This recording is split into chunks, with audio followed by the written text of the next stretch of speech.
28th of August, Rabbi Levitt, Pele Yoetz. Okay, so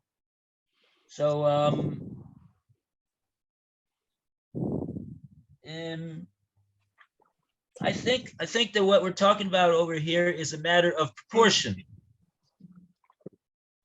But he seems to be very vehement. He's not talking proportion. He says he's almost sounding like the cloud. You shouldn't do this. Well, yeah, you shouldn't. In other words, motorot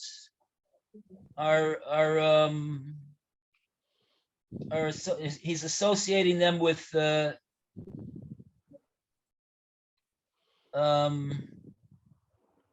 mean, you're saying He speaks English, ask him what he wants.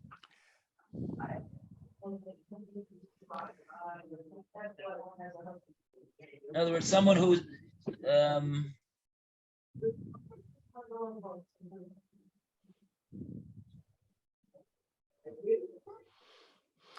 If you're saying you shouldn't spend overly, what defines Yeah. overly? Somebody who has right. So that's a matter of, that's what I'm saying. It's a matter of proportion. What were you going to say? I mean, how do you figure out what that is? If you have and you want to spend, why shouldn't you? Well, one thing he says is that a person that lives on a very high standard, he could come to a point when his economic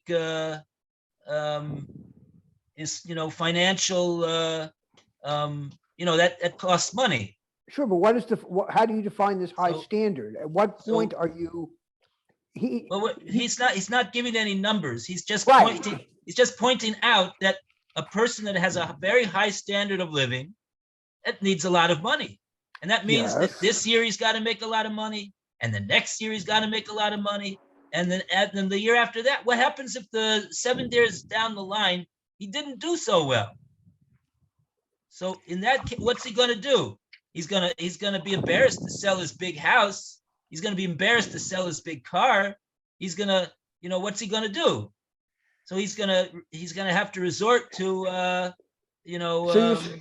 But you're saying that he shouldn't have it now on the off chance that it might be a problem, 10 years down the line. He should deprive himself of, but if you take that to its logical extent, it says deprive yourself of everything, because there's always a chance that you could end up in a situation where you can't afford. Okay, and maybe you end up in a situation you can't even afford the necessities. Forget the extras. Something happens, you can't afford the necessities, and you're saying you shouldn't need anything extra now on the case that something might happen down the line that you can't afford your necessities. I understand somewhat the concept he's trying to bring across, but he's saying it in a much more strident term that is net. I think, a much more strident is not quite the word I'm looking for. Asceticism is not a Jewish trait, to deprive yourself of everything. Okay, and that that seems to be what he's applying. On the off chance that somewhere down the line you might not have any money to afford something, don't spend any money now. But that doesn't seem the Jewish way of doing things. Hashem gave us pleasures in this world for us to enjoy. You can enjoy pleasures. You can have a nice Shabbos meal, but you don't have to have a private jet. What does this guy over here? He needs to have a private jet for. But he's not. What's he need to have a house that has 20 rooms in it for? Maybe because he has 20 children. Got 20 kids. If he's got 20 kids, okay. He doesn't need it. The only reason he's doing it is gaiva and taiva and covet. What's he need it for? Okay, so he didn't say that. It's true. He didn't say that his actual reasons for doing this are improper. He's saying what's going to be if he's not going to be able to hold out like this. But okay. But you can't say that he's saying, he is saying, what does it say in the Hebrew over here? You should live, what did he say?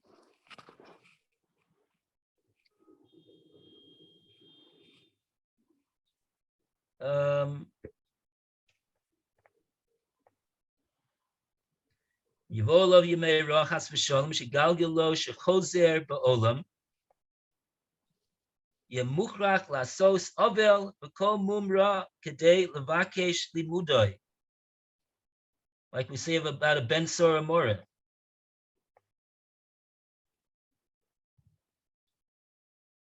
Aval HaMislamed B'midos Ad Histapkus U'Mistapik B'muatz Kol Yomov Toivim. Also Moshe Shemotzi Luatola V'Holek Li'ibud Imhaya Nosno Litstaka Matoiv Chelko Matoiv Chalifosoi.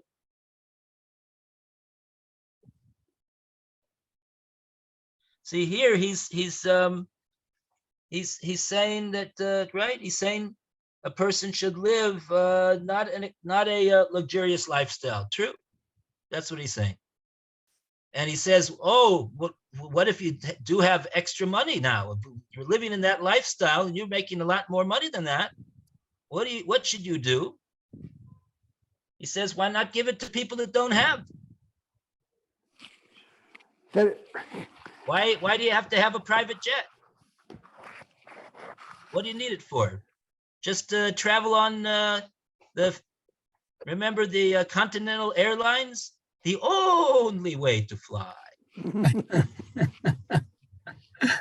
What's wrong with Continental Airlines? Okay, now they're defunct, but there's another one to go on. What does this guy need with so much excess spending for? What does he need it for? It's not good for him. Not good for him. He has extra money. Let him share it with people that don't have. Let him make a foundation. We're not saying that he has to live like a pauper, but he's saying that I actually, the truth is maybe you're referring to this. I do remember that he said in one place, I don't know where it was right now, but he did say that somebody who has money, he should give more than what most people give, for his to his family, and that they should be well taken after and provided for, and this and that, and maybe that includes more spacious living quarters for people, that they're not they don't feel like they're squeezed in, whatever it is. He did say something to that effect, but here he's talking about Mosros. Mosros has not a good name in Yiddishkeit, in the Torah. Mhm. Mosros means you're spending an excess of money, and right now it's true, you do have it. You're not stealing in order to get it now, but who knows? But you really don't need it. You really don't. There's no reason that a person needs to live like that. He's got no reason to live like that. But again, this is the question, a perplexing question that always comes up, is how do you make that decision? You buy a house to live in. Oh, what's called too much? Right, and you decide, well, this house is old. Okay, that's a fair question. That's a fair question. It needs to be fixed up. Okay, the wiring is falling apart. The walls are falling down. I need that. To of course, that's not even a question. Of course. But if I'm going to, if you have the money, you do it. Of course. Okay. There's a story that they said on the hotline about the father-in-law of Rav Aryeh Levin. Sure. Yeah. No, the father-in-law of Rav Eliashiv. His name was Rav Aryeh Levin. Right. And he he was, somebody came to him one time. It was after he had lost his wife. He was living there by himself, Mhm. and he was looking around, at the one or two rooms that he had, and he said, Rebbe, this is how can you, how can you like live like this? It's just so depressing. But he actually, the story was not like that. The story was, he saw him there and his face was shining like the sun. Mhm. And he was said, Rebbe, how is it possible to be zufrieden when you're living in such a hovel like this? And he said, you know what? In the Gemara, there's a story about somebody that had a house that somebody visited him in his house, and they had to crawl on the floor to get through the house because the house didn't have high.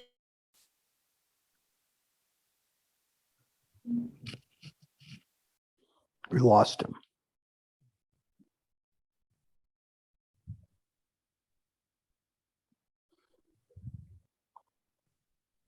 We lose Rabbi Levitt? Come back. I mean, we had this problem Friday too, I think. So it all depends on how you look at it. If somebody is not happy with what he's got, it doesn't matter if he's got a 20-room house and a private jet. He's going to kill himself because he doesn't have 2 private jets. Right. So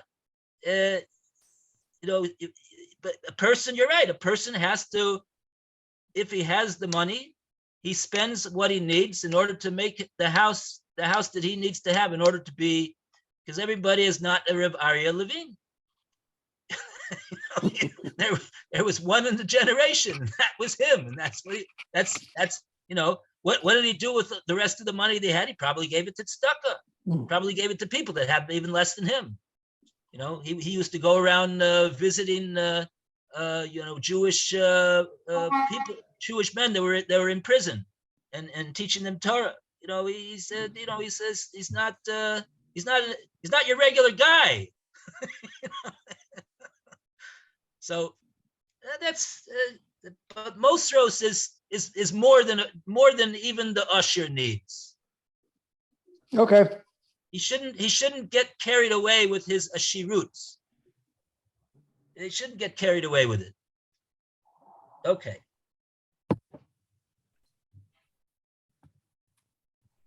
But you're right. I mean, everybody, it's a good question. How much is too much? Absolutely. How much is too much? How much is appropriate? How much is this? How much is that? And different people need different things. That was the reason why I brought this story with Rabbi Aryeh Levine. Here's somebody that didn't need anything. He compared himself to this person in the Gemara that had a house that he couldn't walk around in normally. So he just focused on everything was good. Everything Hashem gave him is good. That's the way it was with him. Okay. All right. Next. But there's also a matter of degree and a matter of what you're used to. I remember hearing a story about a woman who somebody gave her some sugar, and she tasted the sugar and she said, "Oh no! I get this out of my house. It's gonna subtract from my olam haba." So, I after I heard that story, I thought, well, maybe I should give up sugar. I decided not to give up sugar because, maybe for her, perhaps it was considered to be a luxury, but for me, it's not. Yeah. Mm-hmm. Mm-hmm. So I think it's a matter of, what you're used to and what is common to the neighborhood you live in, the society you live in. It's a very subjective thing whether something is a luxury or not. Ah, I see what you're saying. Yeah, right. Okay, right. There's even halachas about this in Hilchas Tzedakah. A person who was wealthy and now he's not wealthy anymore. He's asking people for money. So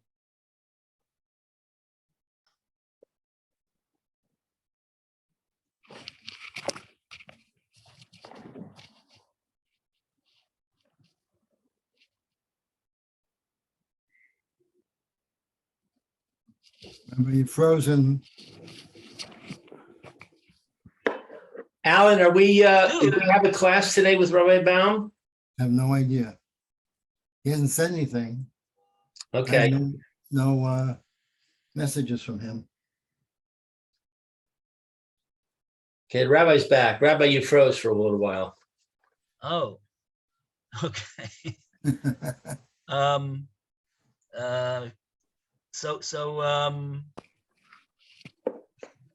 Forgot what I was saying. Anyway, okay. You were saying the Gemara talks about Oh yeah, somebody who right. was So the poor, Gemara, who was rich. says that you have to give a person kedetz lachatchila. You give a person the term of the Gemara is something to the effect of kedetz sarko, what he needs, and this guy needs more. There's even a story in the Gemara about a guy that he used to have somebody. He used to have like a chauffeur that used to run in front of him and announce his arrival, and the Gemara says, well, I mean, you gotta, I mean, if you have the money, and if there's no other guy over there that needs food to eat, otherwise he's going to starve to death, you could give it. It would be called tzedakah. It would be called tzedakah to give him something towards his chauffeur. So I'm just pointing out that the Gemara does in fact recognize the fact that people have different needs. That's what comes out from the Gemara. It's not just that's what comes out. Okay, fine. Let's go. Hey, page 71. The matter is even more complex in regard to eating. And we go to Meir to continue. Hey, eating. The matter is even more complex in regard to eating.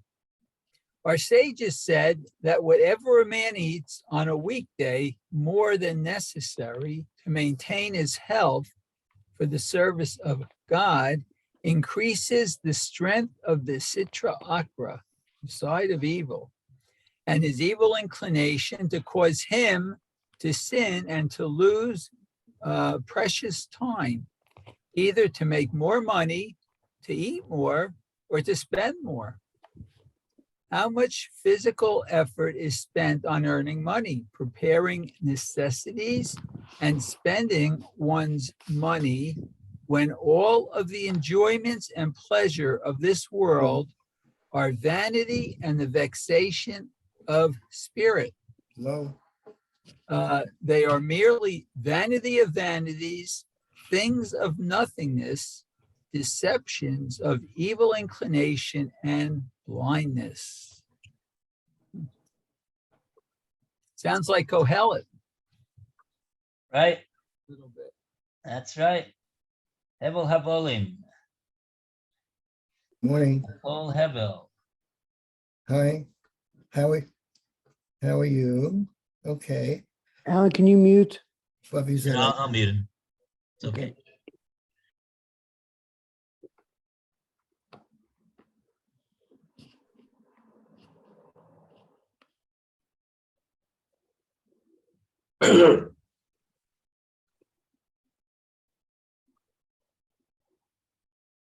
One quick question.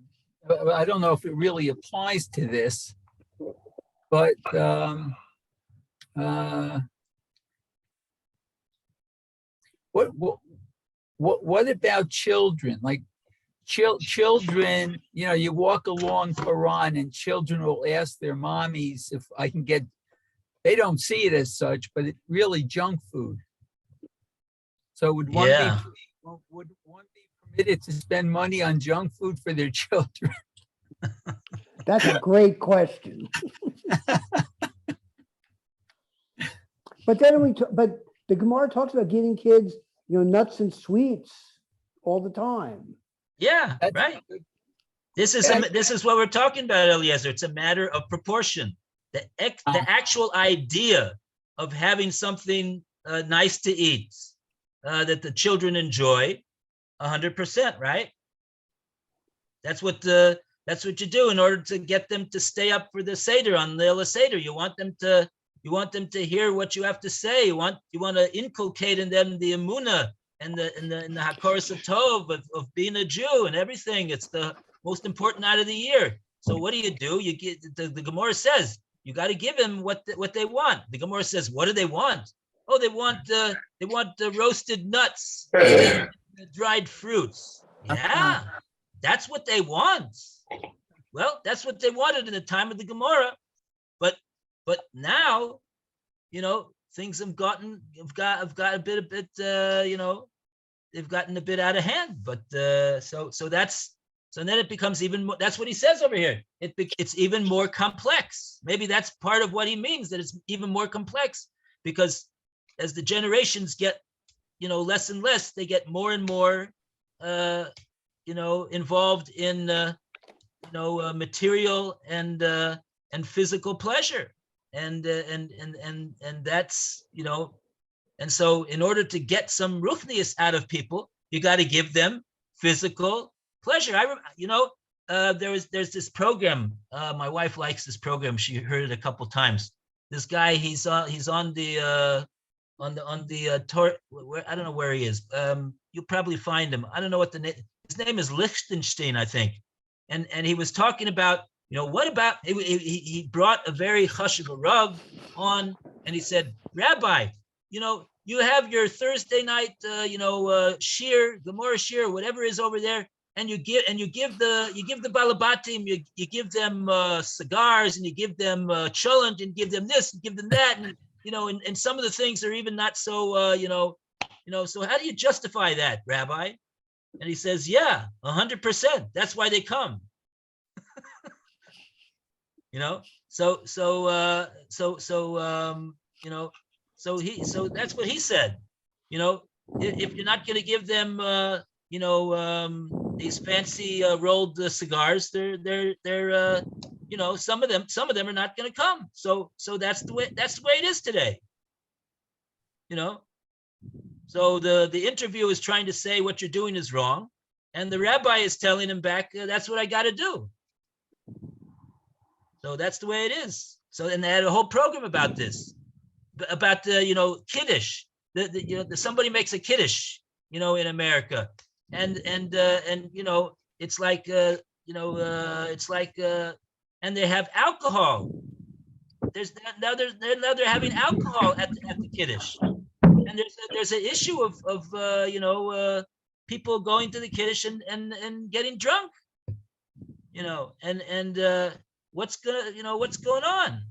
That was the whole subject of this whole program over here. That things have really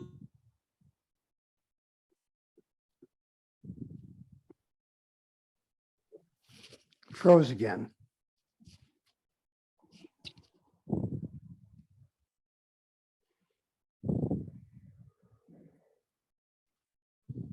basically unheard of even 20 years ago, I think. So there's been big changes in the world. Even in the last very big changes, even in our communities, in our Orthodox communities, people that are and so to say that, and so here you got, the interview saying it's wrong, and here you got the rabbi saying, but that's the way they come to learn Torah, so it's a tricky question. It's very, very tricky. Very tricky. So, okay, we got the last paragraph. Miha Isha Chofetz Chaim. Who's the man who wants life? Let's go to Lut to conclude this section of Moserot. Only by strength will a man overcome his evil inclination. He must be strong and satisfied with little. In regards to eating and drinking, he should be satisfied with less than he has. Similarly, in regards to clothing and housing, one should choose the middle path, according to the blessing which Hashem has bestowed upon him. A person should not pursue luxuries, and he should give away any extra money to charity for those who toil in Torah. By doing so, he will acquire the world to come. This is what we found by David, king of Israel, who said, "And behold, in my poverty, I prepared." Our sages explained that David set aside whatever expenditures for royal enjoyments and pleasures, which he denied himself, until he amassed a great fortune for the building of the Holy Temple. We have also learned in a Mishnah, let your house be open wide, and poor people should be like your household members. The commentators explained that in order for a person to be able to have an open house, it is necessary that he train his family members to be satisfied with little, like poor people. If you do this, you will be fortunate and it will be good.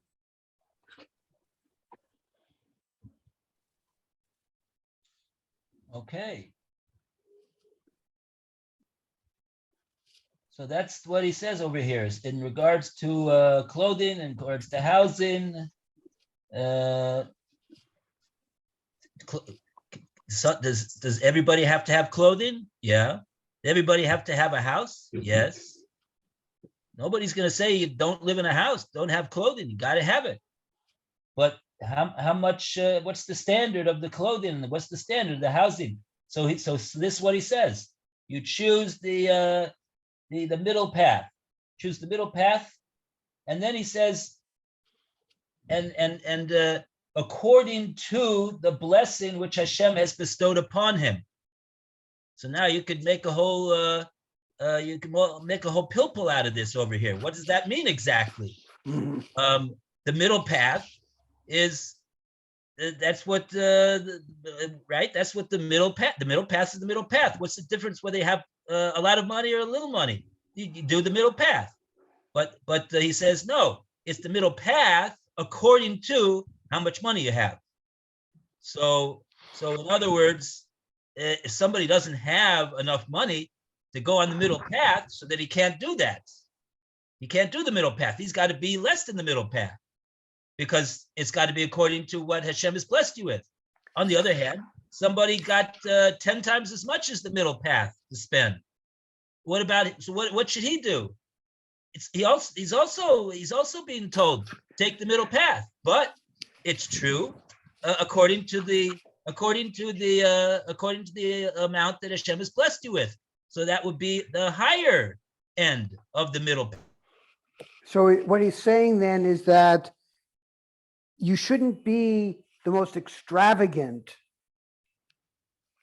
lifestyle in your area, but you don't need to be, Not even appropriate, even for somebody who has a lot of money. Okay. All right. A round of applause for Moserot and luxury. Page 71 and 70, 70 and 70. Okay. And now we go to a new subject, the roots and matun. Quickness and deliberateness. And we go to start off this section with Eliezer in the Lashon HaKodesh version. Hold on.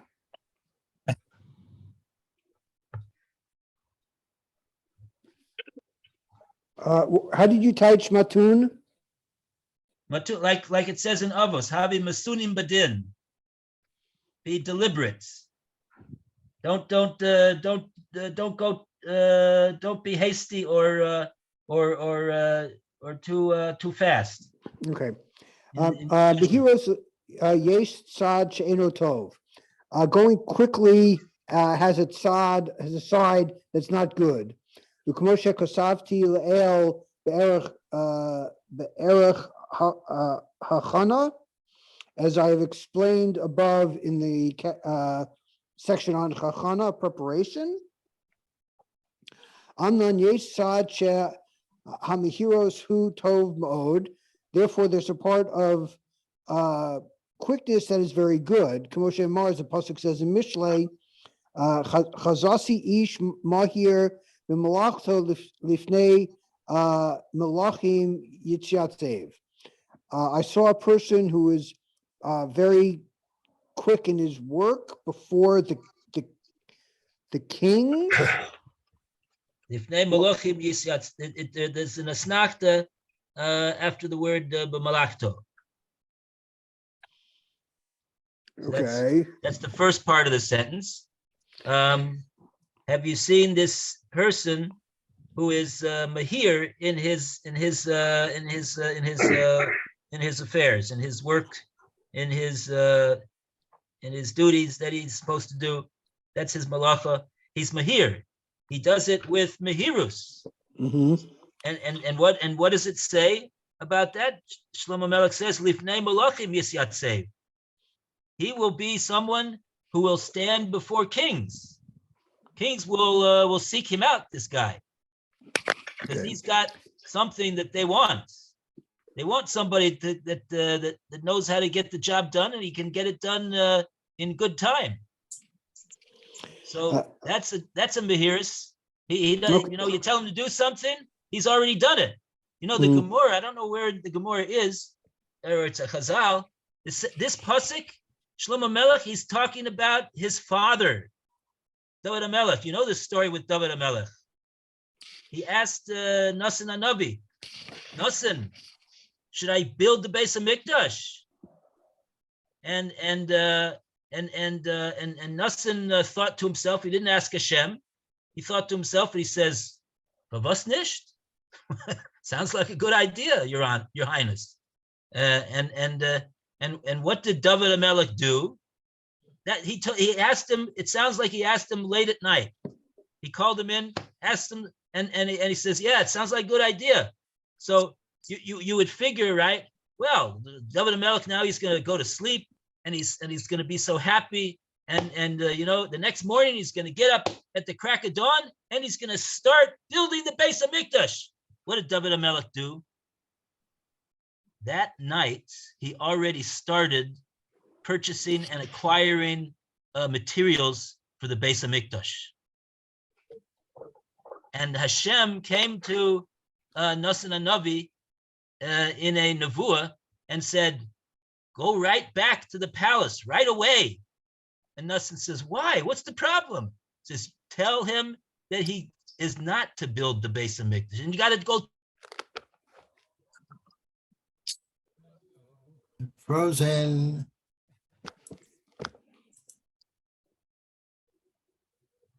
We lost you, Rabbi. He can't hear you, Alan. Okay, right, I know, I see. Oh, There he is. Welcome back. but I faked We out lost again. you. We lost you when you said Hashem said, "Go right back." Hashem. I think Nasan was, if I'm not mixing up the story, he told him when he was on his way out from the palace. I may be mixing that up. That might be the story with Hashem telling Yeshayahu to go back and tell Chizkiah Melech that he's got another few years to live. Hashem has heard his prayer, but he told him right away. That's for sure. He told him right away. You see from the story, Hashem told Nasan to go back and tell David right now, no, Hashem doesn't want you to build the Beis HaMikdash. Your son will build the Beis HaMikdash, but not you. Because why? Did he have to go back right away? Because David HaMelech wasn't going to sleep and planning to wake up and daven nates and then go right about his work. He was already started to prepare and to purchase and to think of what was needed in order to build the Beis HaMikdash right after he spoke to Nasan HaNavi, and it was sounds like from the scenario that it was already late at night or early in the morning. So that's David, the Ish who's Mahir b'Malachto. Okay. All right. Okay. V'hainu shel achar shehiskim b'daito sheish lo lasos oso davar bein memile d'alma bein b'mile d'shmaya. And this is the person, after the person understands from his das, he has to do something, he has to do this thing, whether it's something for this world or something for heaven. Yamaha yachish maso, he should hurry and do whatever he's supposed to do. The alma, if it's something for this world, tarud the fana libo lavodas Hashem yisbarach. He should not get involved and turn his heart towards Hashem, towards doing something for Hashem. V'imo d'shmai yikpots yasa mitzvah yafa shah achas kodem. And if it's something for Shemayim, we should do the mitzvah first. U'svesa bar liyado al yachmitzu, and a mitzvah that comes into his hand, he shouldn't let it ferment. He shouldn't let it wait. Kilo yada ma yeled yom, because he doesn't know what's going to happen that day. Ukama minios utrodos v'chasasos hayetzer hara yochol he's damein la'esh merega l'rega. Yetzer hara is going to come up and cause him to delay and not to do all of these things. Umisha who zariz niskar, and somebody who is quick and careful will get rewarded. V'gamhu b'chlal ase ritzono k'ritzoncha, is also one who makes his will, Hashem's will, his will. Chekashem sheritzono hu shemya mahiru lasos sivui. Just like it's his will that we should do these mitzvahs quickly, use his request quickly. Yismamea misharaso noten enav bo v'goaro, and somebody who waits and doesn't do it quickly, he gets looked at poorly. Ken lahavdil yishar ba'atzmo v'kaim mitzvos hakel bar yisbarach shemo. And certainly this certainly goes for somebody who does the mitzvahs for Hashem. I'm very confused.